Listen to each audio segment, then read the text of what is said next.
Bu videoda 24 saat içinde bir ülkenin bütün turistik yerlerini, ilginç maceralarını göreceksiniz. Ben stajyer seyyah, 21 yaşında dünyayı geziyorum. 24 yaşında da filmimizle beraber bu videonun açılışını sizlere yapmak istedim. Hepiniz hoş geldiniz. Ben stajyer seyyah.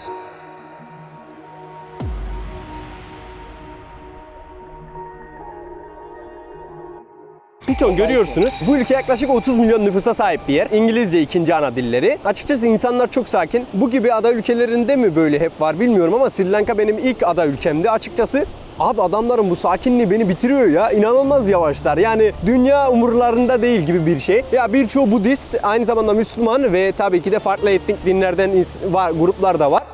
Tuhtuğumuza maymunlar saldırdı bu arada. Şimdi size bir video göreceğim, içinden hep maymunlar çıkıyordu. Abi ne yapmışlar bizim tuktuğu? Lan yapmayın tüktüğün üstünde lan. Ayıp lan. Sıkıntılı bir madde tüketiyor. Pan diyorlar. Ağzını görüyorsunuz kıpkırmızı. Böyle bir piton.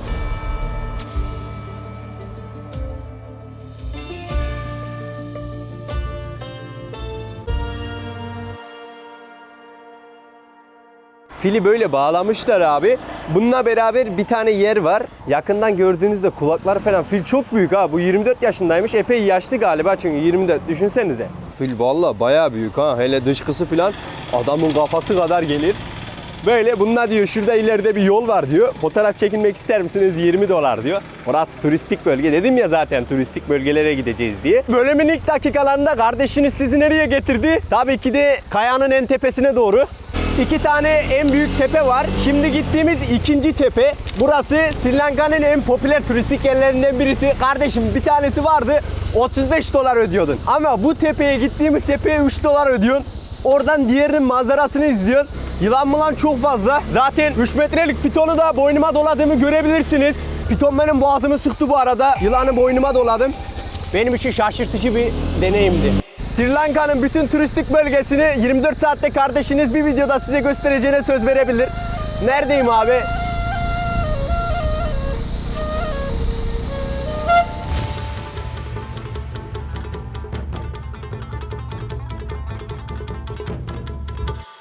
Daha tepeye çıkarken ilk dakikada saldırıya uğradık. Bunlar geliyorlar, buradaki nevaleleri gasp etmeye çalışıyorlar. Böyle kapattım ama yok abi. Muhtemelen bu girer. Baksana sıkıntı. Bunlar alıyorlar nevalenizi, bir şeylerinizi, eşyalarınızı. Sonra muz filan veriyorsun, geri veriyorlar. Böyle bir bilet aldım. Tam 1000 Sri Lanka rupisi yapıyor. Altta yazıyor orada. Sağda solda bir yerde fiyatı. Şimdi temizlik yapıyorlar. Ot mot biçiyorlar teyzeleri. Maşallah iyi çalışıyorlar. Allah var. Turistik bölge önce o yavşak maymunları gördünüz mü? Onlar var ya turistlerin olduğu bölgede insana ne biçim saldırıyorlar. Bir kere bana Hindistan'da çete gibi saldırdılar. O senin telefonunu, cihazını, miyazını alıyor. Sonrasında sen de ona bir şey verebilirsen maymunlar çok akıllı ha. Sen onlara bir şey verirsen muz ne bileyim yiyecek ondan sonra telefonunu geri veriyor. Bunun hakkında belgeseller var bakın izleyin. Maymunlar çok farklı bir yaratıklar.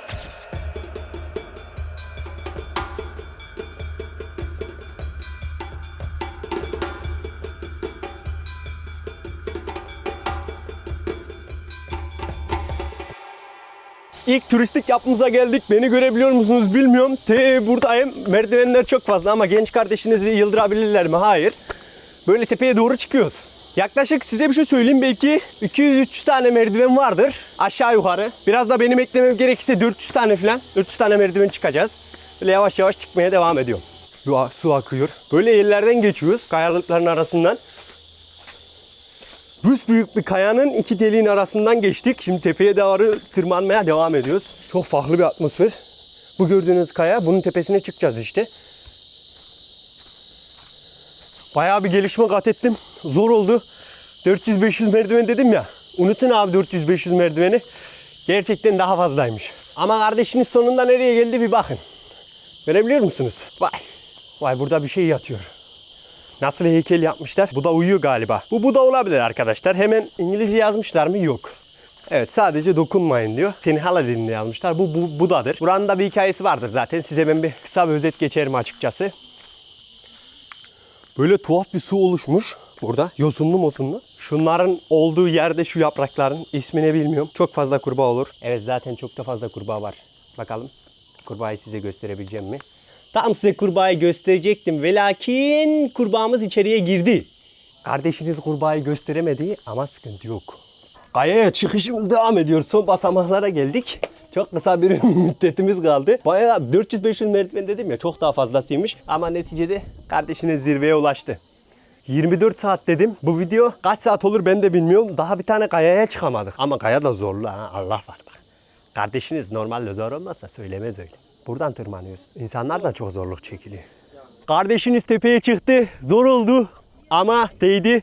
Manzaramız çok güzel. Yağmur yağmış galiba. Epey su birikmiş. Tepeye çıkış zordu. Manzaramız çok güzel.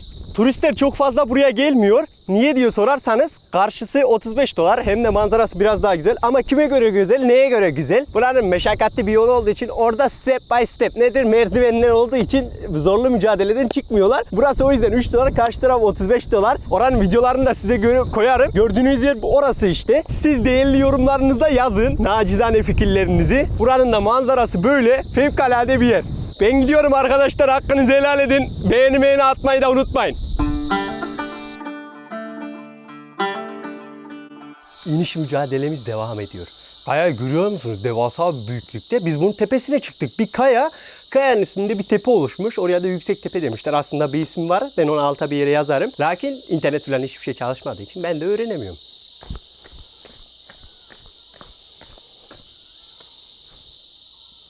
Bakın insanlar fillerin üstünde gidiyorlar. Maşallah, Allah Allah. Maymunların saldırısından sonra bir de fillerin saldırısına uğrasak üzülürüm. Tuttuğumuza maymunlar saldırdı bu arada. Şimdi size bir video göreceğim, içinden hep maymunlar çıkıyordu. Abi bizim tuktuğa saldırmışlar ya. Abi ne yapmışlar bizim tuktuğu? Lan yapmayın tuktuğun üstünde lan. Ayıp lan. Biraz hasar vermişler. Bakalım bir yol yordan bulup yıkattırabileceğiz mi? Vakit nakittir. 24 saatimizden bayağı çaldılar. Olsun.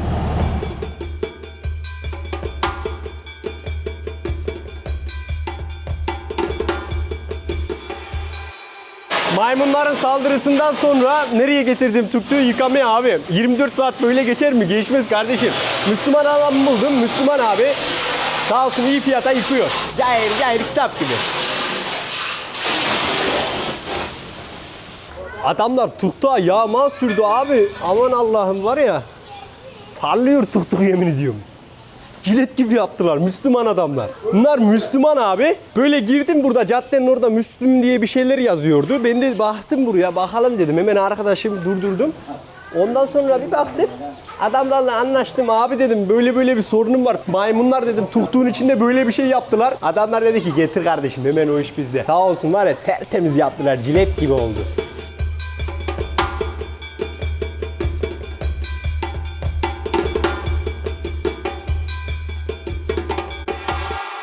İyi adamlar, eyvallah, kral gibi temizlediler sağ olsunlar. Abi no problem, any problem we have number, company bre. One call.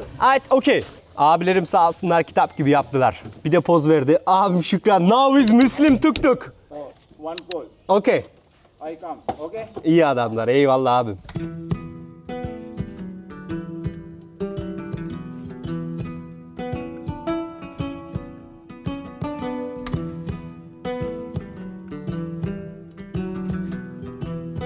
Sert bir yola koyulduk. Yaklaşık 90 kilometremiz kalmışken suları görüyorsunuz. Buradan geçiyoruz. Niye böyle söylerseniz yağmur çok fazla oluyor. Yağmur çok fazla olduğu için nehirler, dereler taşıyor. Teyzem de orada kıyafet yıkıyor. Aracı park ettim. Suya daldım.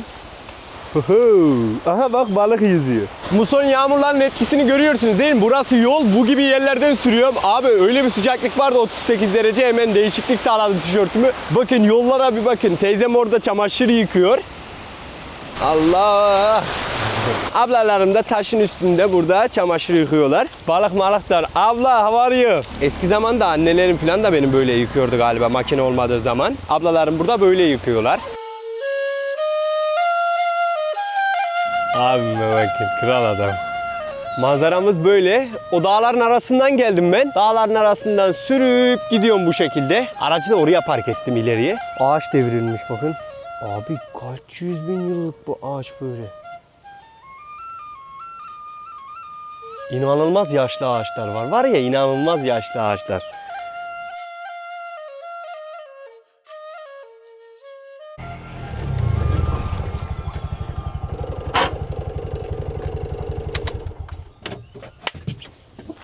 Kardeşiniz yemek yemeye geldi. Açlıktan ölecektim. Böyle bir restoranta geldim. Ablam sağ olsun bize farklı bir yemek pişirdi. Bunu yiyeceğim. Beyaz pirinç. Sağ olsun kitap gibi hazırladı abim. Böyle de bir tezgah vardı. Tabii lokal yerler olunca kral adam. İstüdyo abi.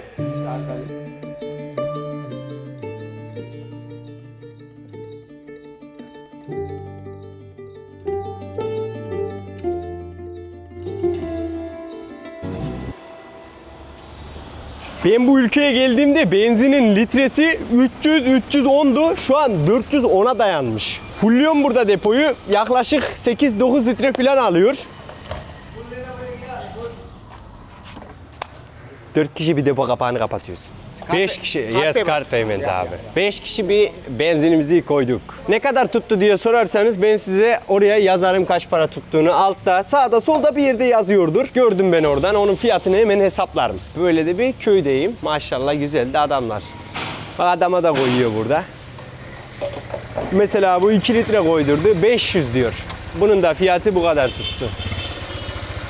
Bu kardeşim dolduruyor herkese.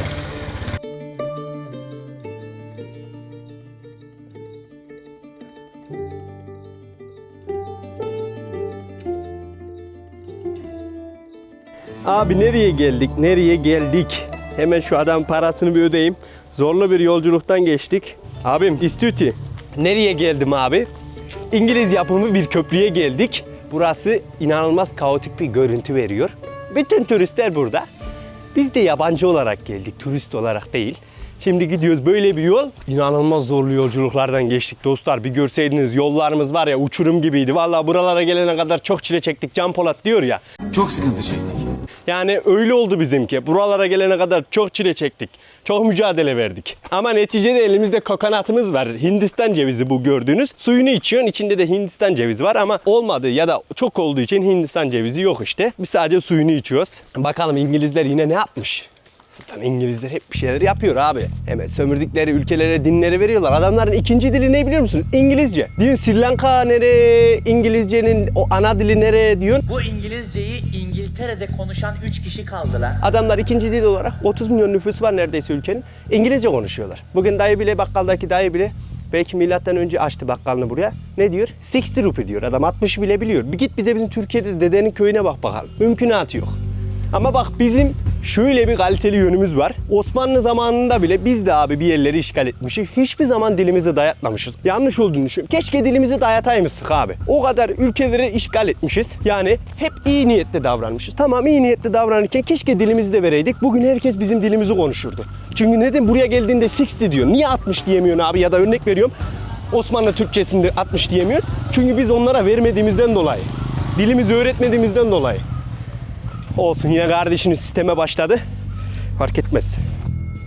Budaylarım var, tuhtukçular bunlar. Vallahi de gerçekten de tuhtukluyorlar insanlara. İnanılmaz bir şekilde. Bazı insanlar anlamıştır bunu. Turistik bölgelerde böyle yapıyorlar. Bakın köprünün popülerliğini görüyorsunuz. İnsanların sürekli bir şey paylaştığı yer ama köprünün girişinde tuktuklar hep park etmişler. Burada insanları alıyorlar aşağı götürüyorlar.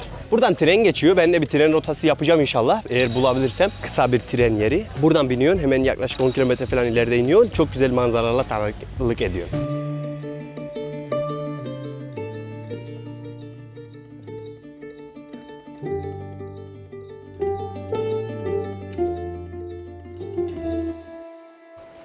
Abi nereye oturdu kardeşiniz? Çok fevkalade bir yer. Elinde ne var? Hindistan cevizi. Sürekli fotoğraf çekinmemizin bir anlamı var mı? Yok. Biraz da doğanın tadını çıkartmamız gerekiyor. Ama fark ettim. Hep yaşlı insanlar var. Abi gençken kendinize imkan sağlayabiliyorsanız sağlığınız, saatiniz yerindeyken çıkın gelin. Vardır bir şeyler yapıyorlardır. Ben Niğde'den çıkmışım. Benim AVM 2026'da yapılmış.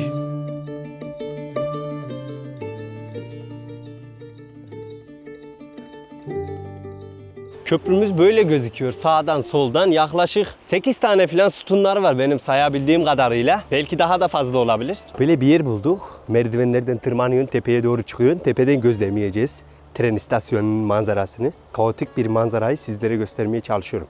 Beğenin, abone olun.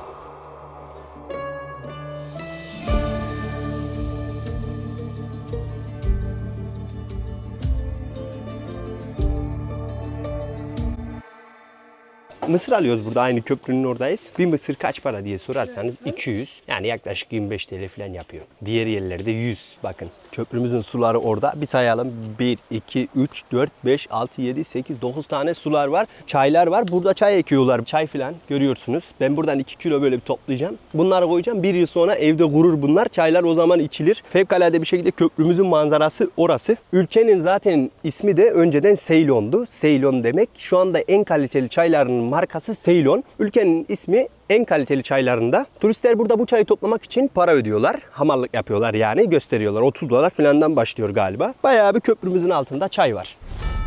Sri Lanka'nın en turistik bölgelerinden biri olan İngilizlerin yaptığı köprüyü de size sağdan soldan her yerden göstermeye çalıştım. En turistik yerlerinden birisi diyebilirim. İlk 3'e girer. Şöyle bir sıralama yapmak gerekirse 1, 2, 3 diye. İlk 3'ün içinde olur ama kaçta olur ben de bilmiyorum. İşte siz değerlendirin, oradan bir şeylere basın, değerlendirin. Neticede böyle. Ondan sonra yavaş yavaş yol alalım.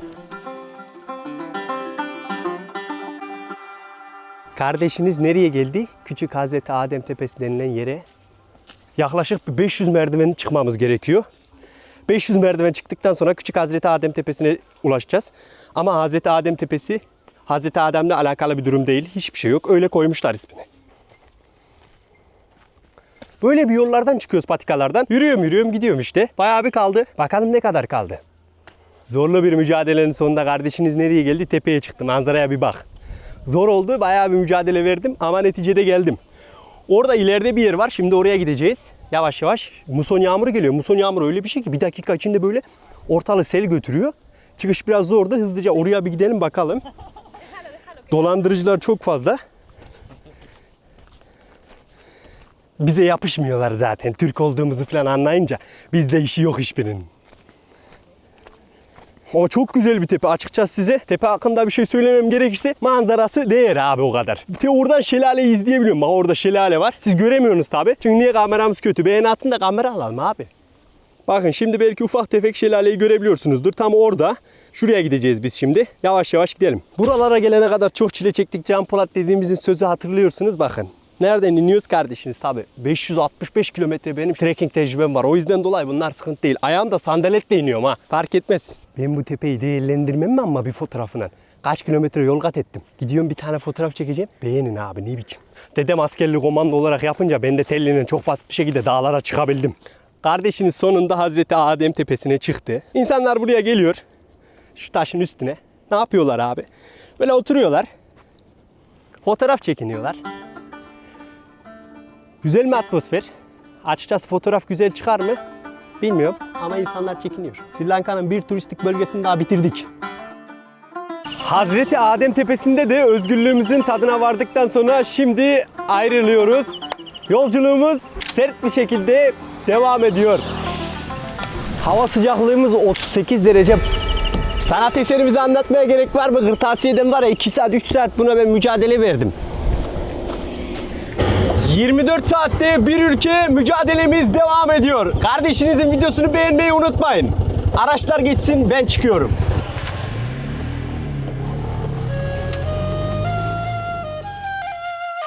Türküz, Türküz.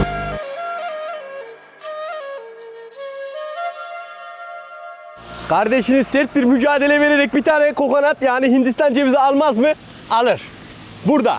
Gözümün önünde şu anda. Evet, yarışmacımız Yaşar hazırlanıyor. Pek iyi değil ama fark etmez. Karınca saldırısı. Her türlü bir saldırı gerçekleşiyor. Hindistan cevizinin kopması çok zor. Ben de marketten böyle abi gidiyorum adamların evine, hep bıçakları kötü. Bir tane bıçak aldım. Ne biçim kesiyor var ya. Cilet. Kurban Bayramı'nda olsaydı bu bıçak, bak başka bıçaklara gerek kalmazdı. Bütün hepsini iptal ederdi. Bir tane bıçak bütün işinizi görürdü. Az mı tarım tarla işinden uğraştım ama bu Hindistan cevizi ağacı beni yenecek gibi sanki ya, öyle hissediyorum. Ayağım da kayıyor zaten. Lan nasıl bir... Yok ya, her türlü bir mücadele. Ben ağzımı patates topladım. Partileri, ikincileri nasıl seçerdim? Abi sonunda bir tane bir kopartma gerçekleştirdik. Size bir şey söyleyeyim mi? Hindistan cevizi de nasıl kesilir gösteriyorum abi. Böyle yapıyorsunuz. Hatta şu ağacın gövdesine koyalım. Vallahi kurbanlık bıçağımız gitti ya. Yok arkadaşlar, kurbanı kesersiniz demiştim ya. O konuda biraz yanılmışım galiba. Yok, bu bıçakla olacak iş değil. Var. Suyu var ama bu bıçakla olacak iş değil. Bu kurban kesme bıçağı. O yüzden biz bunu başka bir orana deneyelim. Bir tane Hindistan cevizimizi aldık. Şimdi seri bir şekilde bunu bir tane dayıya kestirmeye gidiyoruz. Yol kenarında hemen park ediverdim. Abime dedim ki şunu bir kes Allah'ını seversen abi. Şu alnımdaki akan tereye bir bak. Sağ olsun kardeşim kesiyor Hindistan cevizimizi. Böyle bıçağla kesiyorlar bunu. Kesmesi zor. Karşımıza gözümüze bir şeyler fırlıyor. Oo, Hindistan cevizisi de iyiymiş. Oh maşallah. Fine he? Fine brother. You know I can take. And the three. No water? Oh. I take. I climbing after. Abo. Very tasty. My energy included too much tasty. İngilizceyi de zaten mahvettik. Tadı çok güzel arkadaşlar. Bunu böyle aslında pipet sokarak içiyorsun ama doğal aldık, doğal içeceğiz.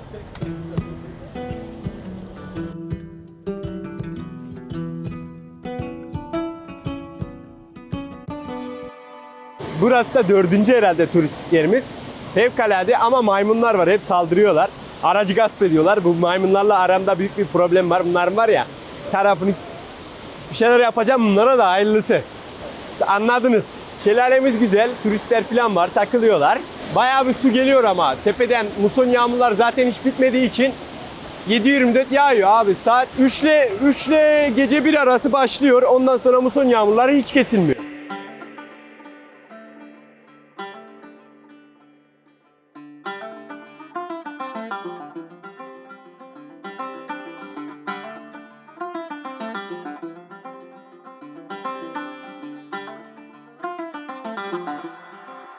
Abi inanılmaz bir meyve buldum. Kardeşim satıyor.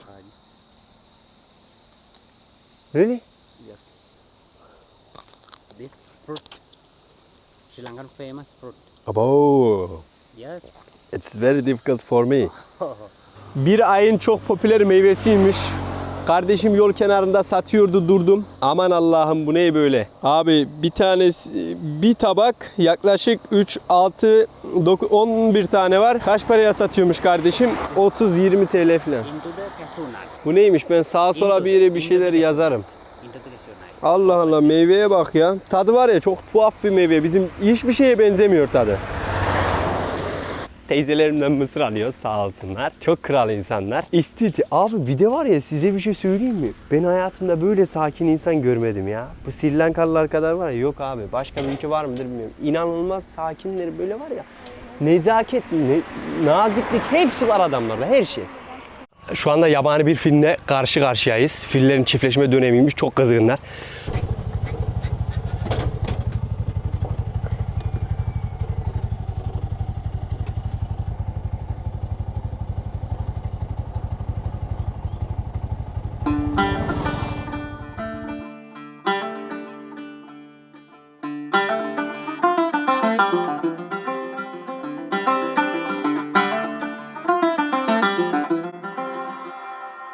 En sonunda nereye geldik? Burası da Galle diye bir yer. Zaten Sri Lanka'nın 4 büyük şehri var. Ella, Kandy, Colombo, bir de Galle. Burası Sri Lanka'nın yaklaşık 4 büyük şehri. Ülkenin nüfusu 30 milyon. Düşünün, İstanbul kadar bir yer. Portekizlilerin yaptığı bir yere geldik. Böyle bir fener gibi, deniz feneri gibi bir şey. Galle Fort diyorlar buraya. Bizim Gelidonya fenerine benziyor Antalya'daki. Şimdi burayı da bir gezelim. Abi bayağı yorulduk. Bayağı yol geldik. Dere demedik, tepe demedik. Bayağı yorulduk gelirken. Bakın, bir önceki yılan videomu izlediyseniz Anuradhapura'dan gelen bir tane abim burada pitonu boynuna dolamış, kral adam. Hala o videoyu izlemeyen varsa gitsin yılan videomuza bir göz atsın. Bu abilerimin bir köyü var, Anuradhapura diye. Orada piton, kobra eğitim vererek geliyorlar, burada turistlere gösteriyorlar. Bakın burası turistik bölge, zaten bu videoda turistik bölgede geziyoruz ya. Abilerim burada kobrayı falan boynuna doluyor, 3-5 kuruş para veriyor. Türkiye. Aynı zamanda bu abim sıkıntılı bir madde tüketiyor. Pan diyorlar, ağzını görüyorsunuz kıpkırmızı. Böyle bir piton. Sri Lanka'nın turistik yerlerinde gördünüz. Burası da Deniz Feneri diye geçiyor. Bu ülke yaklaşık 30 milyon nüfusa sahip bir yer. Rüzgar sesinden sesim nasıl geliyor bilmiyorum. İngilizce ikinci ana dilleri. Açıkçası insanlar çok sakin. Bu gibi ada ülkelerinde mi böyle hep var bilmiyorum ama Sri Lanka benim ilk ada ülkemdi. Açıkçası abi adamların bu sakinliği beni bitiriyor ya. İnanılmaz yavaşlar. Yani dünya umurlarında değil gibi bir şey. Ya birçoğu Budist, aynı zamanda Müslüman ve tabii ki de farklı etnik dinlerden var, gruplar da var. Böyle. Şimdi az ileriye doğru gidelim. Tuk tuk hakkında size biraz bilgi vereyim. Arkadaşımın önerisi neticesinde sağ olsun Melih abime çok teşekkür ediyorum. Kendisi de polis bu arada. Bırakmış, istifa etmiş, dünyayı geziyor. Onun önerisiyle tuk tuk bana adamlar getirdiler. Neredeydim biliyor musunuz? Ben Anuradhapura diye bir yerdeydim. Adamlar kendi diye bir yere tuktuğu gönderdiler. Sağ olsunlar benim lokal ehliyetimi bile hepsini hallettiler. Burada sağda bir yerde gözüküyordur şu an o lokal ehliyetim. O olmadı mı? Abi burada seni barındırmıyorlar. Niye diye bir sor kardeşim. Birkaç tane Rus, tabii ki Rus olarak belirtmem gerekirse iyi olur. Çünkü onların yaptığı durumdan dolayı bayağı bir zorlaşmış her şey. Lokal ehliyet, aynı zamanda international ehliyet gerekiyor. Nedir bu international ehliyet? Kardeşim bana farklı dil konuşma diyorsunuz, anlıyorum. Uluslararası ehliyet. Uluslararası ehliyetiniz olmadı mı? Olmuyor. Burada artık uluslararası ehliyet de geçmiyor. Lokal ehliyetiniz olması gerekiyor. Neticede bu adamlar var ya abi, her şeyi sizin için hallediyor. Bir de olduğunuz yere motoru veya tuktuğu gönderiyorlar. Böyle güzel bir firma. Öneriyorum kardeşim. Kitap gibi. Bütün arızasında her şeyine yardımcı oluyorlar. Kardeşiniz diyorsa zaten çekinmeyin, halledin. Şimdi de o gün batımına doğru gidelim. Umarım size turistik bölgeleri gösterebilmişimdir. Yani 24 saatte var ya, 2 kişi şoförlük yaparak yani 24 saat içinde olabilen her yere gitmeye çalıştık. Gerçekten umarım sizlere bir şey gösterebilmişimdir. Ben stajyer Seyyah. Videoyu beğenmeyi unutmayın bu arada. Şimdi gidelim ileriye doğru. Bakın bu top da bir İngilizlerden kalma bir top. Üstünde bir şeyler yazmışlar. Ne olduğunu tam olarak ben de çok fazla bilmiyorum. Ama British diyor. British İngilizce'de İngiltere demek. Onlardan kalma bir top galiba. İnsanlar burayı bayağı ziyaret ediyor. Bu arada Çinli ve Japonlar Sri Lanka'da çok fazla. Açıkçası neden diye sorarsanız business yapmak için geliyorlar. Business, iş yapıyorlar abi burada adamlar. Değerlendiriyorlar. Bir tane yerel bir, lokal bir kızdan da öğrendiğime göre Sri Lankalılar Japonlarla da çok evleniyormuş. Öyle de bir tuhaf bilgi edindim yani. Farklıydı benim için. Ama bilginin zararı olmaz. Herkesi dinleyin, tecrübelerinden faydalanın. Belki günün birinde işinize yarar ya da yaramazsa atarsınız beyninizin boş bir yerine. Bir piton oynatıcımız da orada yine. Anuradhapura'dan geliyor galiba bu abilerimiz de. Pitonla, goblayla hepsinden oynanıyorlar. Gidelim adama diyelim ki abi selamun aleyküm. Adam Budist ama fark etmez. Hey brother, where you come from? No. Where is your village? Yes, village. Anuradhapura? Oh, this my Tambut. Really? I visit in the Anuradhapura. Yeah, Yeah, for piton. piton. Hı. Bakın görüyorsunuz abim pitonu burada Yok, boynuna touch. doluyor. I don't want. Touch. You hand give me. Piton görüyorsunuz. Piton. Bu kardeşlerim ne yapıyor diye sorarsanız köyden geliyorlar. Bunlar köyde eğitim veriyorlar Come pitona sir, you filan. make yes. Come, you make.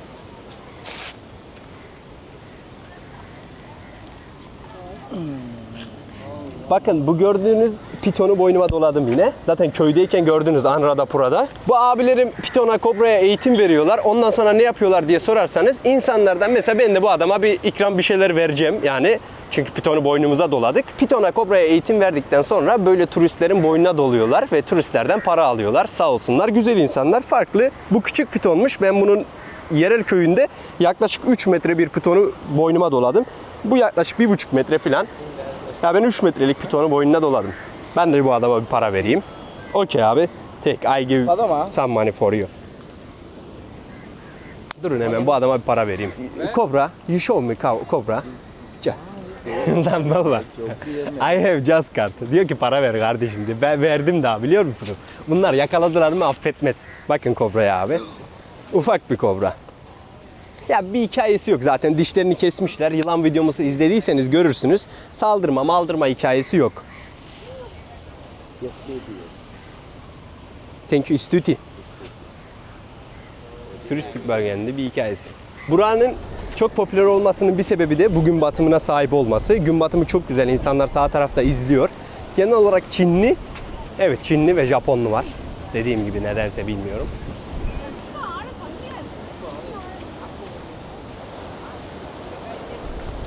Vay be. Sonunda güzel bir gün batımına sahip yere ulaştık. Gerçekten 2 şoför olarak 24 saatte sürmediğimiz yer kalmadı. Dağlar, dereler, tepeler hepsini açtık. Küçük Hazreti Adem Tepesi'ne bile gittik. Gördünüz. Hep beraber tırmandık. Bayağı bir mücadele verdik. Neticede buraya kadar ulaştık. Umarım izlediğiniz bölüm hoşunuza gitmiştir. Abi tuk tuk kiralamak isterseniz Kamboçya'da, ondan sonra Sri Lanka'da muhakkak bu firmaya ulaşın kardeşim. Güzel adamlar, yardımcı olurlar. Orada açıklamada ben bir de kod belirtiyorum. Eğer benim kodumla falan da kiralarsanız indirim veriyorlar abi. Hepimiz ekmeğimize bakıyoruz ve adamlar her şeyi de hallediyor ha. Gerçekten sıkıntı yok. Böyle nacizane kardeşiniz, umarım sizlere bir şeyler gösterebilmiştir. Kendinize çok iyi bakın. Bir sonraki ülkemde, bir sonraki bölümde görüşürüz diyelim. Ne diyelim o zaman? Böyle kendinize çok iyi bakın. Ben Stajyer Seyyah. Sürçülisan ettiysek affola. Başka bir şey demiyorum, sonra kızıyorsunuz. Subigama.